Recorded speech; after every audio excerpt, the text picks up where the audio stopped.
Morning, everyone. It's great to have you in church today. I appreciate the extra effort that many of you put in because of traffic backups due to a wreck, and do appreciate having a number of people call in and say, I'm on my way, but I'm running late, and so thank you. And of course, we're appreciative of everybody else being here as well. Sometimes people may ask, is it appropriate to recognize our military personnel in church? And I absolutely believe that it is not only the appropriate thing, but the right thing to do. What we need to understand is one of the greatest warriors of the Bible was also called the man after God's own heart, and that was King David. He was both a spiritual leader as well as a military leader, and so, and besides, the truth of the matter is, if it weren't for our military winning many years ago our freedom and continually to work every single day, every moment of every day to preserve our freedom, we would not have the opportunity to meet like this today. So we are happy to be able on this Veterans Day to recognize those who have served our nation, who have served us. And we're going to begin our service today with the posting of the colors. So would you please stand with me as our color guard comes forward.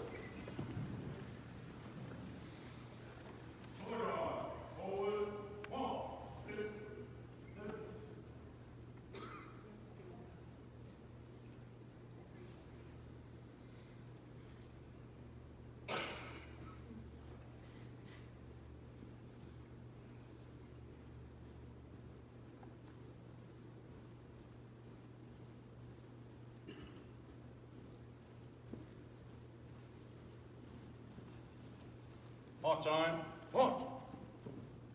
Color guard, hold. Right, peace. Post close.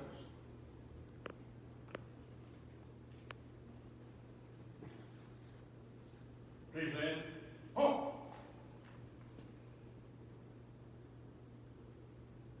Order. Hold. Left. Peace. Hold. Halt.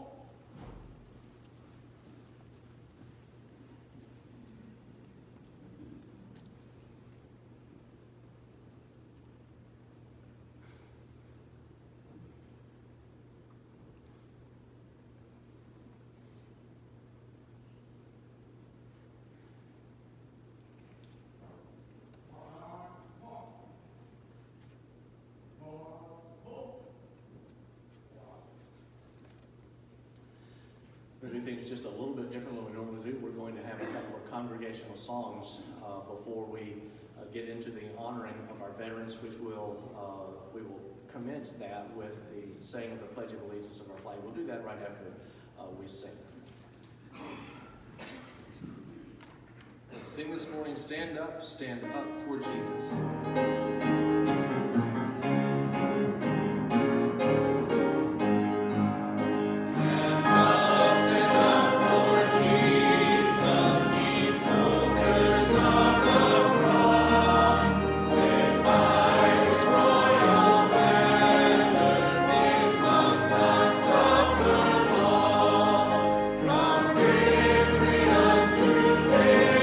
Victory is our nation, we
remain standing for a moment, please. We're going to ask for Brother Ronnie Boyd to come at this time and pray for this service.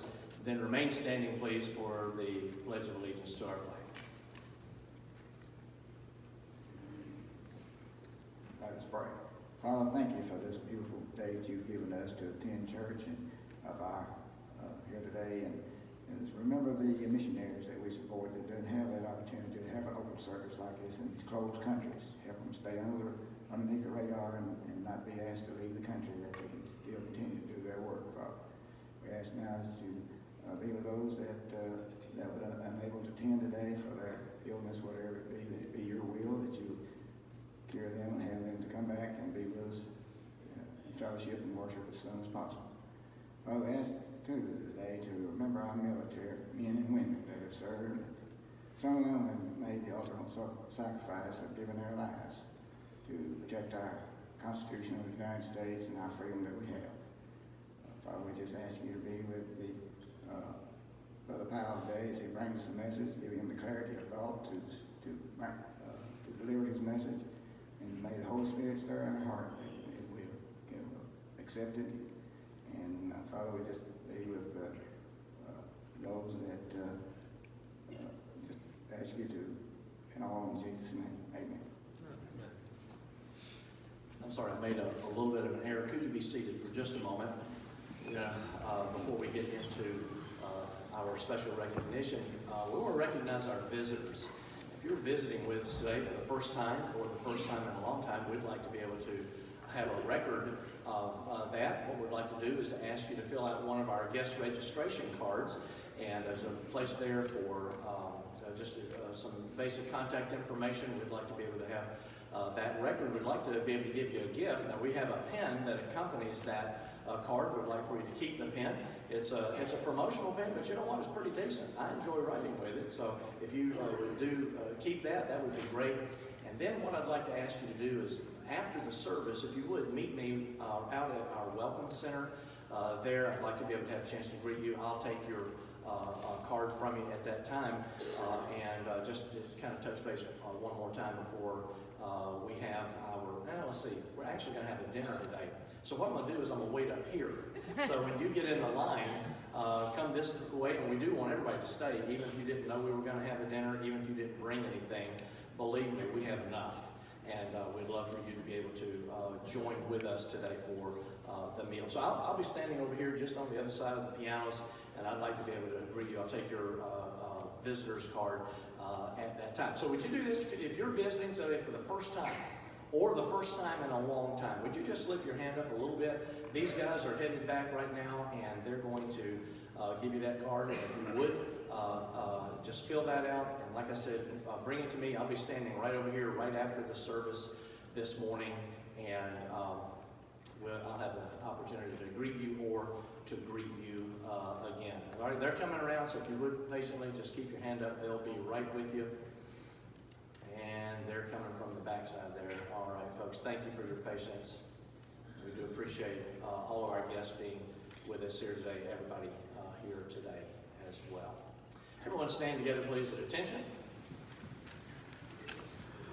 Right after we have the Pledge of Allegiance of the flag, to the flag, we just remain standing for the singing of our national anthem. We'll be led through a special media presentation that we have. And then after we sing the national anthem, you may be seated at that time.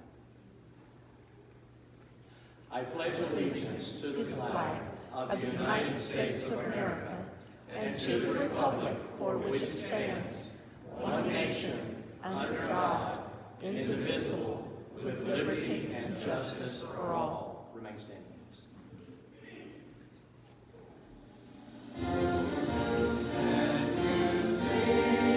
For the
I'm so glad I'm American. Amen. It's not that we're more favored. I was reminded that the Lord Jesus Christ is not an American citizen. He loves the world. That He provides salvation to everybody. But I am so thankful for the Lord's blessing on us, and I'm so grateful for those of you that have served in the protection of our nation's liberty. I'd like to just do another couple of recognitions here, and there's a lot of people that are not in our auditorium because they are still standing vigilant. We call them our safety team, and they are kind of spread around the building right now. But if safety team, if you're under the sound of my voice, I think we'll be okay for the next 3 minutes. I'd like to ask all of you to come, just step into the auditorium. If you could leave your post for just a moment, step into the auditorium, not too far into the auditorium, we want you to be able to get back. We've got one person that is sort of at the command center. I don't know if they'll be able to make it or not, but just step in. We'd appreciate that. Okay. All right. So let me just ask a couple of questions here, just by way of trying to get us a better idea of who we have. How many of you served in the Army? Would you stand one more time, please? Army folks, stand or raise your hand. Let's give them a round of applause. All right, thank you. You may be seated. I said served. Actually, served or are currently serving. That's what I meant to say. All right, how many Navy folks? Okay, thank you, sir. Navy, stand, please.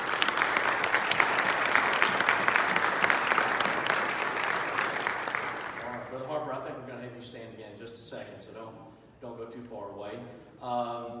Air Force, can I see you stand or raise your hands, please?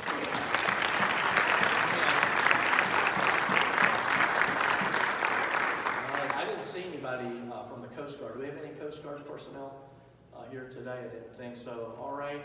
Now, the next group I'm about to call, please don't get too rowdy, although we are celebrating your birthday, your branch's birthday today. If you served or are serving in the United States Marine Corps, would you stand, please?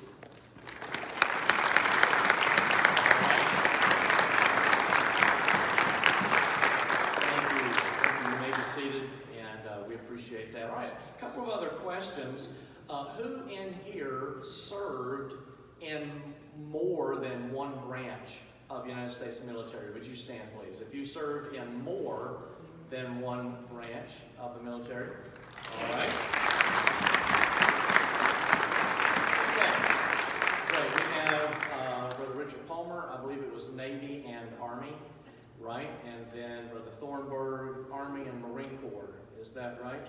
All righty. And Brother Bernie, just a second, if you don't mind, please, Bernie McMahon. How many in here served in the military of 2 different countries?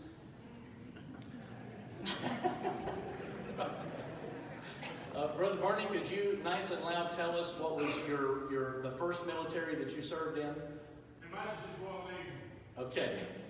And then you came and served in the United States Army. He's dressed up as a pioneer soldier. I was glad that he didn't wear a red coat uniform.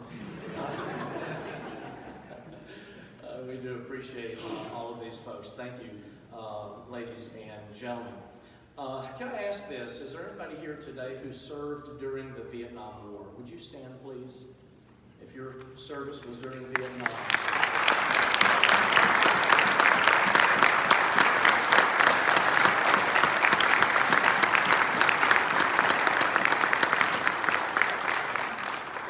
Thank you. We appreciate that service that you provided for our country.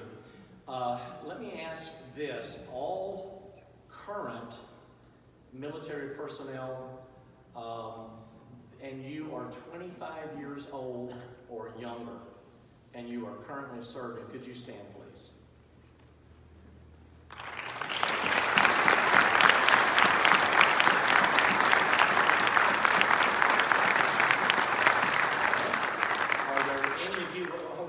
you don't mind. Any of you that are standing, you're 24 or younger, remain standing. 23 or younger. 22 or younger. 21 or younger. Okay, oh, wait a minute. Nobody gave you permission to sit down. I want you to come to the platform and give me 50 push-ups. I'm just teasing. Thank you. You may be seated. We appreciate these.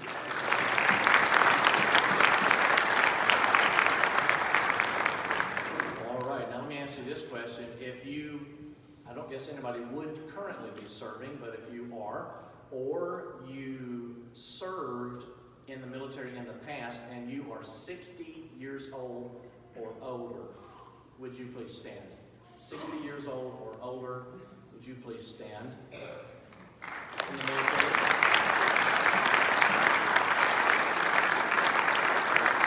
All right. We're going to take a poll to see who is the older of these two gentlemen. Brother Frank, you willing to tell us your age? 72. All right. Brother Mark?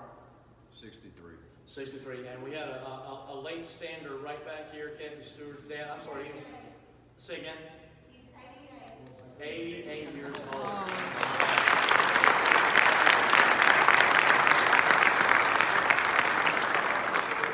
Brother Richard Palmer, help us out here, please.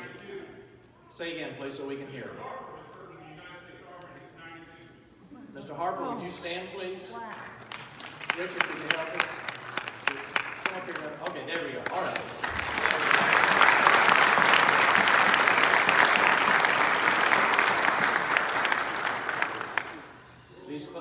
World War II veteran. These folks have taken enough orders as it is. I guess they're not going to do what I asked them to do. All right, we are very, very grateful. I've shared with you this when Joy and I were, and my son was going to college. He was trying to do, college, pay for college, and he was doing student loans and taking off a semester to try to work to make enough money to go back. And he and I had lunch one day in Charlotte, North Carolina, and he came to me and said, "Dad, I need to talk to you about something." I said, "Okay, what is it?" He said, "I can't see myself graduating from college $80,000 in debt through student loans." I said, "Son, I understand. I wish there's some way I could help you more." He said, No, that's not what I'm asking about." He said, "What do you think about me going into the military to help pay for college?" My eyes got wide, my face turned very pale, my jaw hit the table.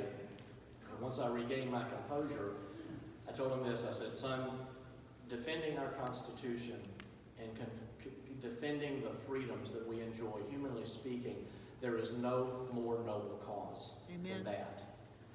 And I said, "But I have a couple of concerns." He goes, "Okay, what are they?" I said, "Son, we're at war." And I said, "People get hurt during war." And he said, "Okay, what's the second thing?" And I said, "Well, son, we've tried to rear you in a Christian home, and I get, although I never myself was in the military, I don't think the military is a real easy environment." And he goes, "Yeah, that's true." He said, "Dad," he said, "what about this?" He said, "Haven't you always preached that we're not going to leave this world a day sooner than God wants us to?" Mm-hmm. And I thought to myself, why did you start listening to me now? And then he said, "The second thing is this." He said, "I can't live in a bubble the rest of my life." Mm-hmm. I said, "I get that." So we had the blessing and the good fortune at that time of knowing probably 18 or 20 current or former military personnel, and I took him to every single one that I could, and they all gave him this advice: going into the military to get a college education is a dumb idea. Going into the military to serve your country and getting a college education as a side benefit is a very good idea. And so he went, of course, into the military and is serving as one of our 2 deployed people right now, and appreciate your prayers for him. Military people, the television will show us people that they get in a tight spot in the military and they will say, I didn't sign up for this. But the truth of the matter is, I have never known a military person that said that. You folks that have served, you knew full well what you were getting into and what you are into.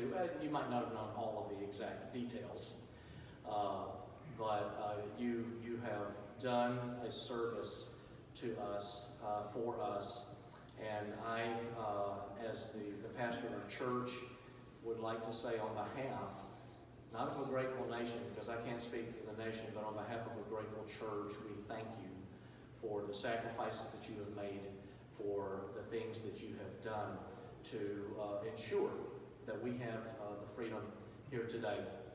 We have folks among us today that their lives literally were changed because of the military. They're suffering things that they will suffer for the rest of their lives. There are folks here today that have lost dear people. They were friends, colleagues, and they, as they say, made the ultimate sacrifice.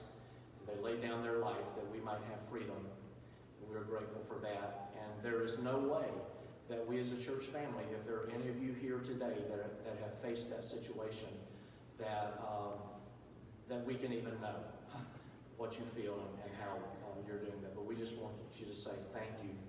If you remember in prayer, a couple of people, Brother Jake Allen, who is a captain in the United States Army, is not with us today. He got news. You know, we've been praying for his stepdad up in New York. He had to leave during our couples conference yesterday to travel to New York because his stepdad has taken a pretty significant turn for the worse, and they're not sure that he's going to be able to survive. He has double pneumonia and things like that. And then the Lindsays, who just joined our church recently, Aaron Lindsay and Chastity Lindsay actually met while they were both in the Marine Corps. Both met while they were in the Marine Corps band. And they got out, and then Aaron went back into the military service in the Army band, and he is out playing somewhere his trumpet in the Army band from Fort Campbell. Chastity would have been here, but she right now is at the hospital on Fort Campbell. She had a pretty severe cut, and she had some food already prepared.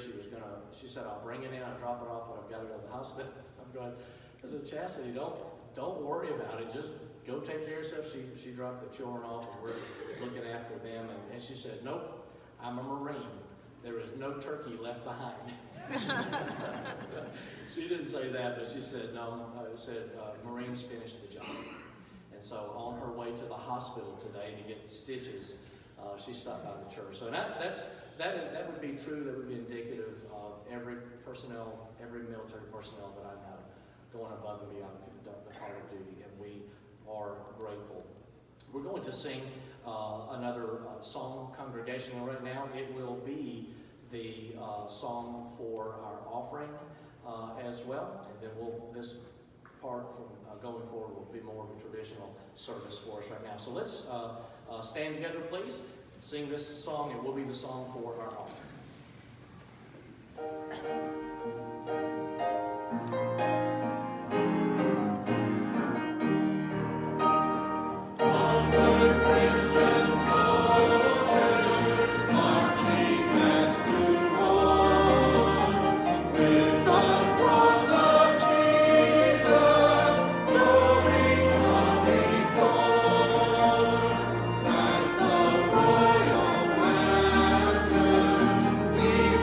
Against the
little hug. My daughter. Yes, and thank you for serving.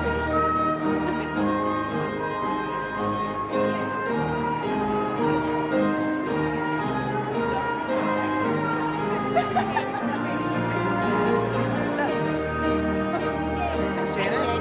Hello. How are you My doing? daughter, Mandy. I'm Jake. Rachel.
going to consider today. We're going to go into a little faster gear at this point. And some people may be looking at the time and worrying and fretting. And don't worry, I will give you my full message today. I'm going to cut that short. No, I will not delay further. I'm going to ask you to go straight away to the book of 1 Samuel chapter 17. 1 Samuel chapter 17. We're going to be considering this theme today, is there not a cause? Is there not a cause? 1 Samuel chapter 17, we see that there was a man, one of the enemies of the nation of Israel, and of the nation of the Philistines, named Goliath, and he was defying the armies of the Lord. He was making fun of them. He was taunting them. He even said, why don't some of you come out, you send me one guy and we'll fight. And if he can kill me, then we'll be your servants. And if I kill him, you'll be our servants, and we'll get that settled. And so we kind of picked that up. David's, the shepherd boy at this time, had brothers who were in the army, and they were actually on the battlefield at this point in time. And not unlike some situations that have occurred in history, the soldiers had to be supported by the folks at home. They had to get their food, had to get their clothing, even had to provide their own weapon. And so David's dad, Jesse, said, David, I want you to take this food to your brothers, take this food to their commanding officers, and I want you to go and see how they're doing, because there was no news back and forth like we have today. And so David gets everything, takes care of his responsibilities at home, and we read in verse 20, I'm going to read in verse 20, and David rose up early in the morning and left the sheep with a keeper, and took and went as Jesse had commanded him, and he came to the trench as the host was going forth to fight, and shouted for the battle. For Israel and the Philistines had put the battle in array, army against army. And David left his carriage in the hand of the keeper of the carriage, and ran into the army, and came and saluted his brethren. Now that's a thought, that's a sight right there. Here they are fixing to go, they're about to engage the enemy, and David comes up and says, hey guys, what's going on? And here was their response, verse 23, as he talked with them, behold, there came up the champion, the Philistine of Gath, Goliath by name, out of the armies of the Philistines, and spake according to the same words, and David heard them. And all the men of Israel, when they saw the man, fled from him, and were sore afraid. And the men of Israel said, have ye seen this man that is come up? Surely to defy Israel is he come up, and it shall be that the man who killeth them, the king will enrich him with great riches, and will give him his daughter, and make his father's house free in Israel. And David spake to the men that stood by him, saying, what shall be done to the man that killeth this Philistine, and taketh away the reproach from Israel? For who is this uncircumcised Philistine, that he should defy the armies of the living God? And the people answered him after this manner, saying, so shall it be done to the man that killeth him. And Eliab, his eldest brother, heard when he spake to the men, and Eliab's anger was kindled against David, and said, why camest thou hither? And with whom hast thou left those few sheep in the wilderness? I know thy pride, and thy naughtiness and the naughtiness of thine heart. For thou art come down that thou mightest see the battle. And David said, what have I now done? Is there not a cause? And he turned from him and toward another, and spake after the same manner. And the people answered him again after the former manner. And when the words were heard which David spake, they rehearsed them before Saul, and he sent for him. And David said to Saul, let no man's heart fail him because of him. Thy servant will go and fight with the Philistine. And Saul said to David, thou art not able to go against the Philistine to fight with him, for thou art but a youth, and he a man of war from his youth. David said unto Saul, thy servant kept his father's sheep. There came out a lion and a bear, and took a lamb out of the flock. And I went after him, and smote him, and delivered it out of his mouth. And when he arose against me, I caught him by his beard, and smote him, and slew him. Thy servant slew both the lion and the bear, and this uncircumcised Philistine shall be as one of them, seeing he hath defied the armies of the living God. David said, moreover, the Lord that delivered me out of the paw of the lion and out of the paw of the bear, he will deliver me out of the hand of this Philistine. And Saul said unto David, Go, and the Lord be with thee. And Saul armed David with his armor, and he put on an helmet of brass upon his head. Also he armed him with his coat of mail. And David girded his sword upon his armor, and he essayed to go, for he had not proved it. David said unto Saul, I cannot go with these, for I have not proved them. And David put them off him. And he took his staff in his hand, and chose him 5 smooth stones out of the brook, and put them in a shepherd's bag which he had, even in a scrip. And his sling was in his hand, and he drew near to the Philistine. And the Philistine came on and drew near unto David. And the man that bare the shield went before him. And when the Philistine looked about and saw David, he disdained him. For he was but a youth and ruddy and of fair countenance. The Philistine said unto David, Am I a dog, that thou comest to me with staves? And the Philistine cursed David by his gods. And the Philistine said to David, Come to me, and I will give thy flesh unto the fowls of the air, to the beasts of the field. Then said David to the Philistine, Thou comest to me with a sword, and with a spear, and with a shield. But I come to thee in the name of the Lord of hosts, the God of the armies of Israel, whom thou hast defied. This day will the Lord deliver thee into mine hand, and I will smite thee, and take thine head from thee. And I will give the carcass of the host of the Philistines this day unto the fowls of the air, and to the wild beasts of the earth, that all the earth may know that there is a God in Israel. And all this assembly shall know that the Lord saveth not with sword and spear, for the battle is the Lord's, and he will give you into our hands. Lord, I pray that in these moments we have together, would you help our hearts, our minds to be focused upon the truths of thy word. Stir in our hearts, I pray, and challenge us. We ask these things in Jesus' name. Amen. The title of the message today is There Not a Cause? The theme of this idea is the battle is the Lord's. The battle is the Lord's. We trust in God. You know, that motto of our nation, in God we trust, shouldn't be just a trite, a few words that goes off of our lips or is printed on some currency or some other national emblems. It should be the absolute fact of our life that we say our military, and it is true, they were engaged in winning our freedom and in ensuring that our freedom is preserved. But I want you to understand something. If our freedom is preserved, and the fact that our freedom was won, it was not because of muskets and M4s. It was not because of planes and bombs. It was because God's will was that we win and that we have the freedoms that we enjoy today.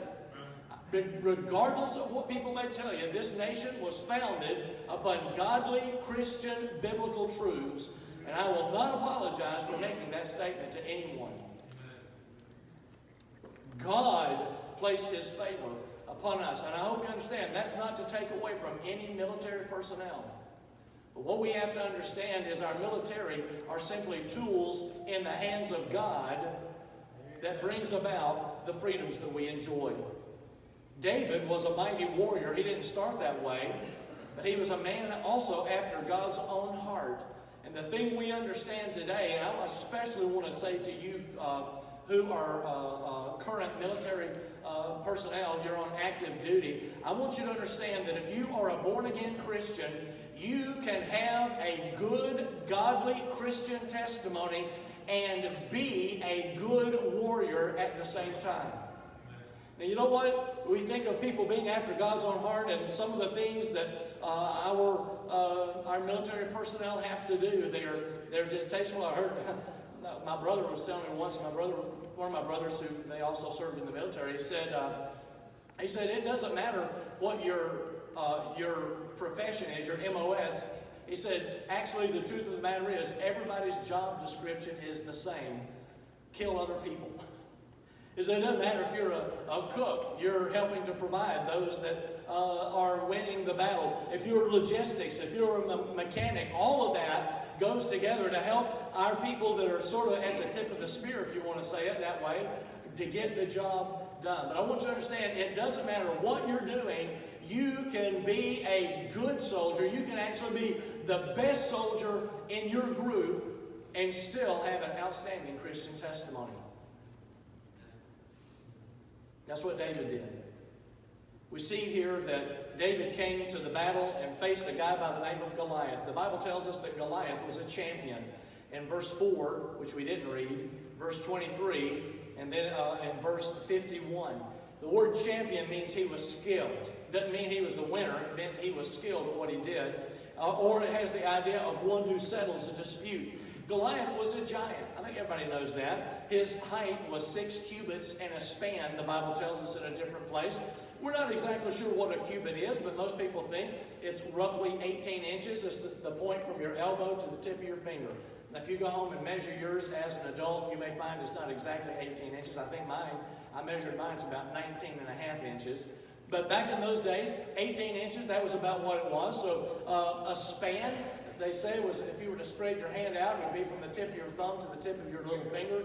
They roughly estimated a span was half of a cubit. That's roughly 9 inches. So if you add all that up together, Goliath was over 9 feet tall. And so he was not only a champion, he was the one that was skilled, that settled the score, so to speak, but he was huge.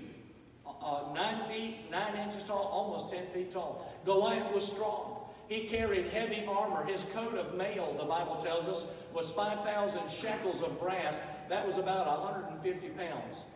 Now, I've heard our soldiers talking, and some of our soldiers may go, I carry that, and I'm not 10 feet tall.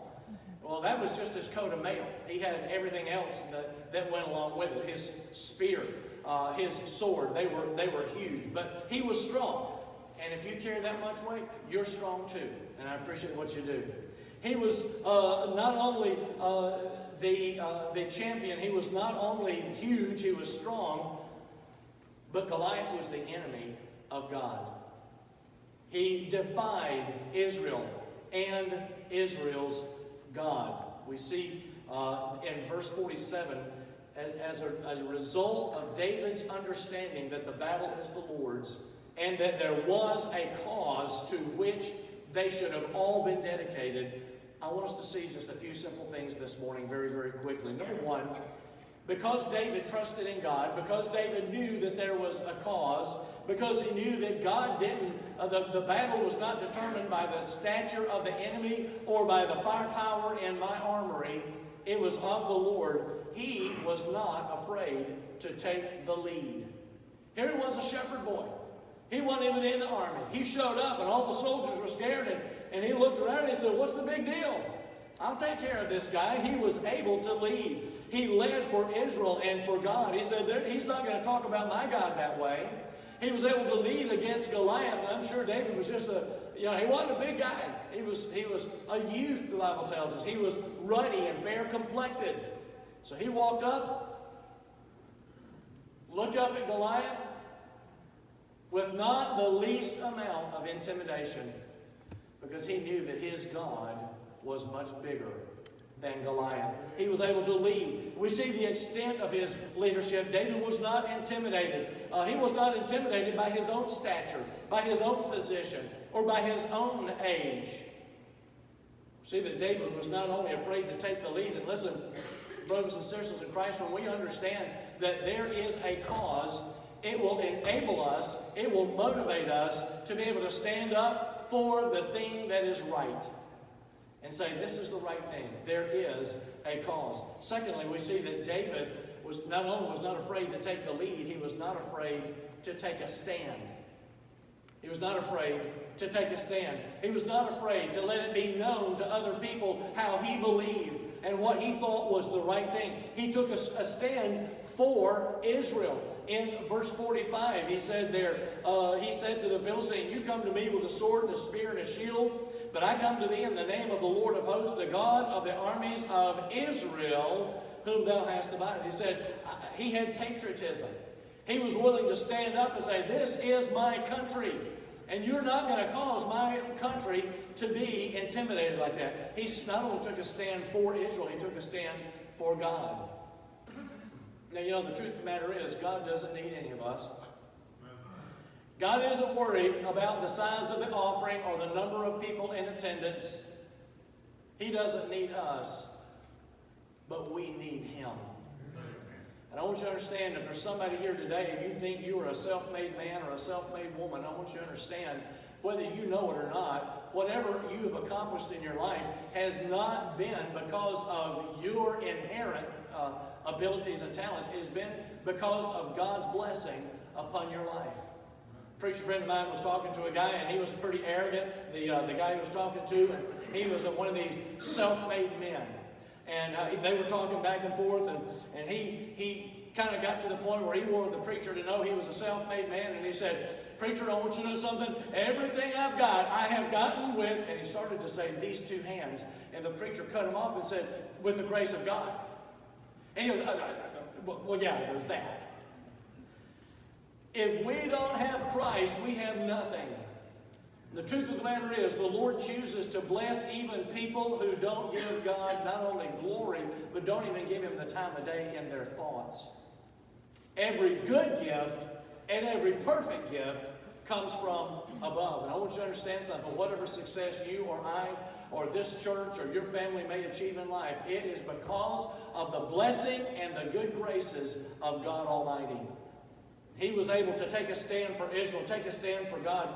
But you know what? When we stand for something, I think everybody here understands, you have to stand against something. Because not only is there right, but there is evil in this world. And David took a stand against the enemy. In verse 45, he said, "You're not going to talk that way." Of course, we would expect to get pushback from the enemy, but you know what? David was also able to stand up against his brothers.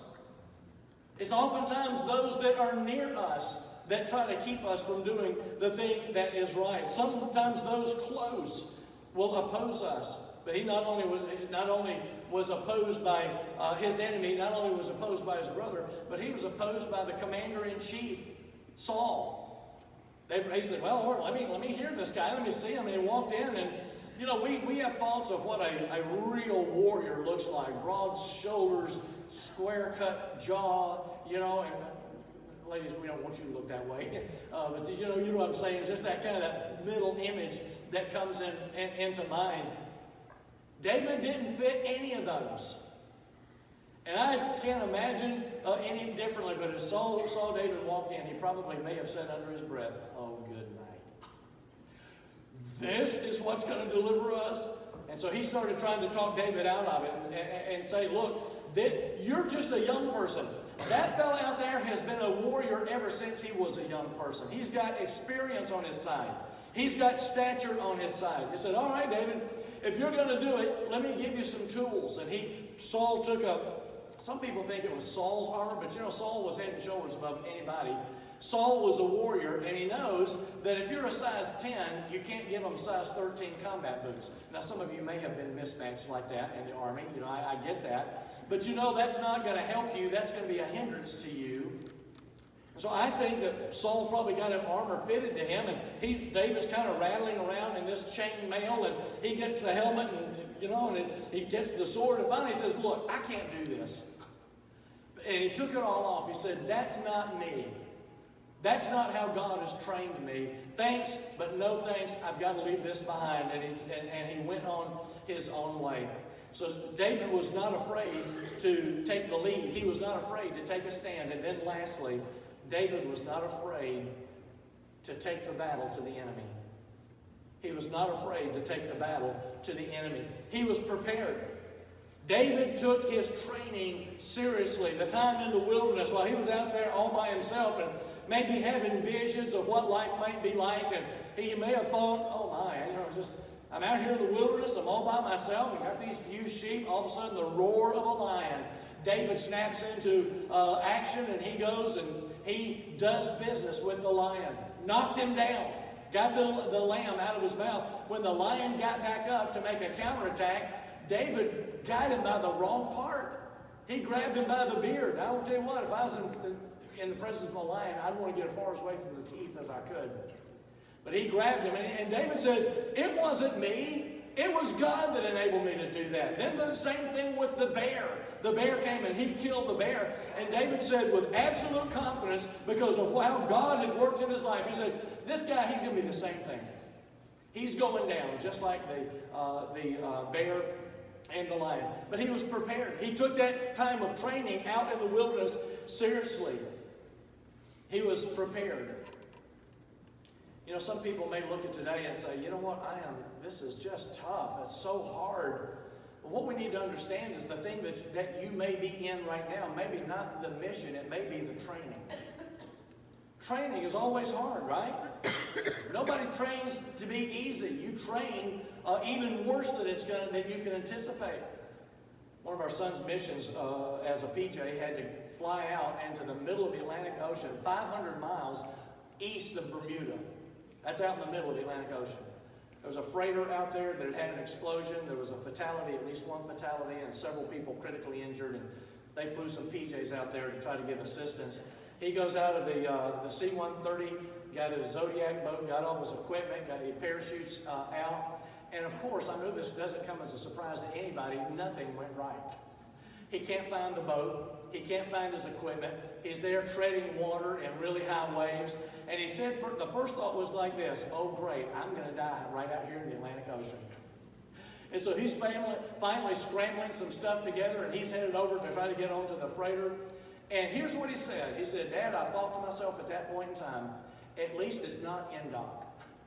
Now, NDOC is that serious training that they go through. He said, at least it's not NDOC. NDOC was harder than this, so I can do this. Our training will make a difference. And it might be that you were in training. He was prepared. He had ability. He had faith. He exercised the abilities that God had given. He was prepared. Some people may ask, why did he pick up 5 stones? It's called ammo. You can never have too much ammunition, right? And so he was trusting in God, but he was trying to make preparations. He not only was prepared, but he was humble. He gave God glory, not his own ability or his equipment. He had humility in giving that glory to God. And then we see a person who has a cause will prepare themselves. A person who realizes that there is a cause will humbly put their faith in God for the success. And a person who understands that there is a cause will be thorough. What do you mean by that? Well, he hit the giant in between the eyes with that sling and that stone. But the job wasn't done. He had told Goliath, I'm going to take your head off. And so that's what he did. Grabbed Goliath's own sword. You know, David probably, it was probably bigger than he was accustomed to picking up. But he finished the job. Listen, what job spiritually does God need you to finish today? Don't be half-hearted. Don't be half-committed. If there is a cause to which we can commit ourselves, then we need to make sure that we finish the job. As we close today, I simply want to remind us all of this. The battle is the Lord's. The battle is the Lord's. A friend of ours wrote this song. Young David was a shepherd who worshiped God in song. Goliath was a giant who boasted all day long. Young David only had a sling against the giant's sword. Goliath had his armor, but David had the Lord. Young David took his slingshot onto the battlefield. Goliath came to meet him with armor, sword, and shield. Young David then took careful aim and hit the giant's head. Goliath quickly tumbled. God's enemy was dead. And here's our challenge.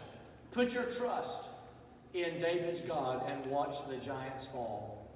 God is bigger than giants are, and he can kill them all. Just learn this truth that David learned. Don't trust in spears and swords. The giants may be 10 feet tall. The battle is the Lord's. What battle are you facing today? What trial? What affliction? What rough time in life are you having today? Please understand that may be training. That may be your mission. But regardless of what it is, the Lord is in control. And God is greater than any problem that we might face in our lives. Do you have a cause today? That cause, do you understand and recognize the cause today? It will enable us to stand alone. It will enable us to withstand ridicule and threats. It will enable us, if we see that cause, to verbalize praise to God and confidence in Him. That cause will cause us to act with confidence and boldness in the face of impossible odds. That cause will cause us to be thorough in carrying out our service and our mission. That cause will help us, enable us to make appropriate sacrifices. And I want to conclude by saying this.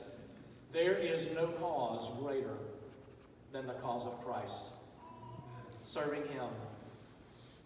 Soldiers will retire. Pastors will retire. Teachers will retire. Workers will retire.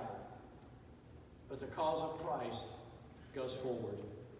And there is no better cause for us to align with than the cause of Christ in our life and in this world. Would you bow your head, close your eyes, please, as we bring our service to a conclusion. Now, Lord, we pray that you would enable us. Holy Spirit, we're asking you to work in hearts and do what needs to be done here today. We pray this in Jesus' name. Keep your head bowed and your eyes closed. We are going